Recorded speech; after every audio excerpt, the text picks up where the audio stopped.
আসসালামু আলাইকুম। আজকের বিষয় ইসলাম। প্রশ্ন: ইসলাম শব্দের অর্থ কি? উত্তর: ইসলাম শব্দের অর্থ শান্তি, আত্মসমর্পণ ও আনুগত্য। প্রশ্ন: ইসলাম শব্দটি কিভাবে এসেছে? উত্তর: ইসলাম শব্দটি সালাম শব্দ থেকে এসেছে। প্রশ্ন: দ্বীন-ই ইসলাম কথার অর্থ কি? উত্তর: দ্বীন-ই ইসলাম কথার অর্থ আল্লাহর অনুগত বান্দা। প্রশ্ন: দ্বীন-ই ইসলামের উদ্দেশ্য কি? উত্তর: দ্বীন-ই ইসলামের উদ্দেশ্য হল আল্লাহ ইবাদত করা। প্রশ্ন: ইসলাম ধর্ম কাকে বলা হয়? উত্তর: যে ধর্মে একমাত্র আল্লাহ তাআলা বা স্রষ্টার ইবাদত বন্দেগী ও আনুগত্য করা হয় তাকে ইসলাম ধর্ম বলে। প্রশ্ন: ইসলাম ধর্ম অনুসারীদের কি বলা হয়? উত্তর: ইসলাম ধর্ম অনুসারীদের বলা হয় মুসলমান। প্রশ্ন: ইসলামের বুনিয়াদি আকায়েদগুলি কি কি?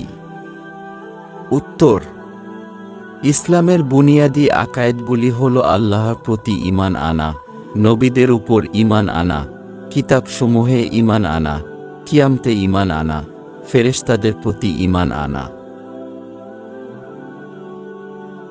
প্রশ্ন: ইসলামের জন্মকাল কত খ্রিস্টাব্দ থেকে কত খ্রিস্টাব্দ? উত্তর: ইসলামের জন্মকাল 610 খ্রিস্টাব্দ থেকে 632 খ্রিস্টাব্দ। প্রশ্ন: ইসলামের ত্রাণকাল কত খ্রিস্টাব্দ থেকে কত খ্রিস্টাব্দ? উত্তর: ইসলামের ত্রাণকাল 533 খ্রিস্টাব্দ থেকে 661 খ্রিস্টাব্দ।